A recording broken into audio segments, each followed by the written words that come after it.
Hello বন্ধুরা, অর্পিতাস কিচেনে তোমাদের সকলকে স্বাগত। আজকের রেসিপি হলো গ্রাম বাংলার একটা পুরনো দিনের রান্না, বিউলির ডালের বড়া দিয়ে লাউ ডাঁটার চচ্চড়ি। তো দেখো আমি কিভাবে এই লাউ ডাঁটার চচ্চড়িটা বানাই। তো দেখো এখানে আমি লাউ শাক কেটে নিয়েছি। এখানে ডাঁটাগুলোকে এরকম লম্বা লম্বা করে টুকরো টুকরো করে কেটে নেবো, আর শাকগুলোকে ঝিরি ঝিরি করে। আর লাগবে এখানে লম্বা করে টুকরো করে রাখা আলু, আর লাগবে লম্বা করে কেটে রাখা বেগুন। আর ডালের বড়ার জন্য বিউলির ডাল বেটে ভালোভাবে ভাটিয়ে রেখে দিয়েছি নুন দিয়ে। এবার একটা কড়াইয়ের মধ্যে তেল ভালো করে গরম করে নিয়ে আমি ছোট্ট ছোট্ট করে বিউলির ডালের বড়াগুলো ভাজবো। একদম ছোট ছোট করে বিউলির ডালের বড়াগুলো করতে হবে, না তো ফ্যাটানো বিউলির ডাল কিন্তু তেলের মধ্যে ভাজা হওয়ার পর অনেকটাই ফুলে বড় হয়ে যায়। দেখো এরকম ভাবে ছোট ছোট করে বড়া ভাজাগুলো ভাজতে হবে। এভাবে একটু উল্টে পাল্টে, খুব বেশি আমরা লাল করব না, একটু হালকা ভাজা হলে বড়াগুলো আমরা তুলে রেখে দেবো।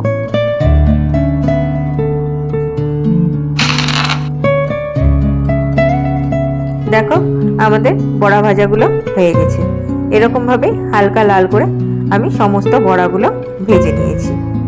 এই বড়াগুলো দেখছো তো কত সুন্দর ছোট ছোট আর একদম নরম তুলতুলে।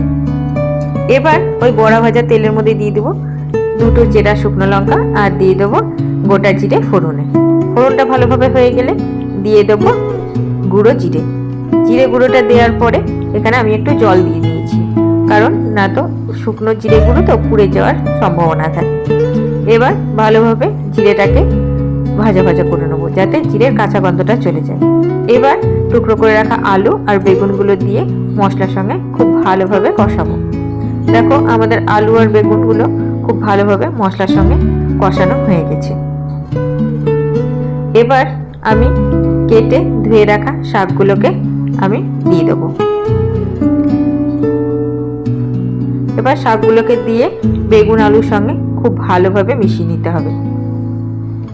দেখো যেমন করে আমি মিশিয়ে নিচ্ছি, নিচ থেকে ওপরে এরকম করে করে খুব ভালোভাবে মিশিয়ে নিতে হবে। এবার এর মধ্যে দিয়ে দেবো স্বাদ মতন লবণ, আর দিয়ে দেবো পরিমাণ মতন হলুদ আর লবণটাকে দিয়েও শাকগুলোকে আবার খুব ভালোভাবে মিশিয়ে নিতে হবে।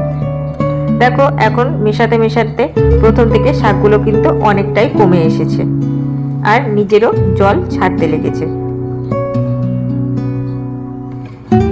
দেখো আমাদের নুন হলুদ দিয়ে শাকটাকে খুব ভালো করে ভাজা ভাজা হয়ে গেলে এবার আমি এখানে দিয়ে দেবো পরিমাণ মতন জল দিয়ে আমি শাকের ডাঁটা, আলু আর বেগুনগুলোকে সিদ্ধ করে নেবো। এবার একটা ঢাকা দিয়ে 10 মিনিট আমি ফুটতে দেবো। 10 মিনিট পর ঢাকা খুলে দেখো আমাদের আলু, ডাঁটা, বেগুনগুলো প্রায় সেদ্ধ হয়ে এসেছে, আর আমাদের জলটাও কিন্তু অনেকটা পরিমাণে কমে গেছে।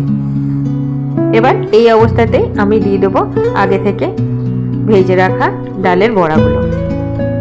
ডালের বড়াগুলোকে দিয়ে খুব ভালোভাবে এই শাকের সঙ্গে মিশিয়ে দিতে হবে। মেশানো হয়ে গেলে আমি এরকমভাবে আরও 5 মিনিট ফুটতে দেবো। দেখো আমাদের ফুটে জলটা অনেকটা কমে গেছে। এটা জলটা কমেছে কিন্তু এই বড়াগুলো কিন্তু জলগুলোকে একদম টেনে নিয়েছে, আর বড়াগুলো নরম হয়ে গেছে। এবার নামানোর আগে দিয়ে দেবো পরিমাণ মতন চিনি। এই শাকটা একটু মিষ্টি মিষ্টি খেতে ভালো লাগে, যে কোনো শাক চচ্চড়িতেই একটু মিষ্টি ভাব দিলে কিন্তু খুব ভালোই লাগে। ব্যাস এবার একটু থকথকানি করে নামিয়ে দিলে রেডি হয়ে গেল আমাদের গ্রাম্য পদ্ধতিতে ডালের বড়া দিয়ে লাউ ডাঁটার চচ্চড়ি। তাহলে আমার রান্নাটা যদি ভালো লেগে থাকে তাহলে প্লিজ লাইক, শেয়ার, সাবস্ক্রাইব করে আমার পাশে থেকো, আর কমেন্ট করে জানিও রান্নাটা কেমন লাগলো। Bye bye.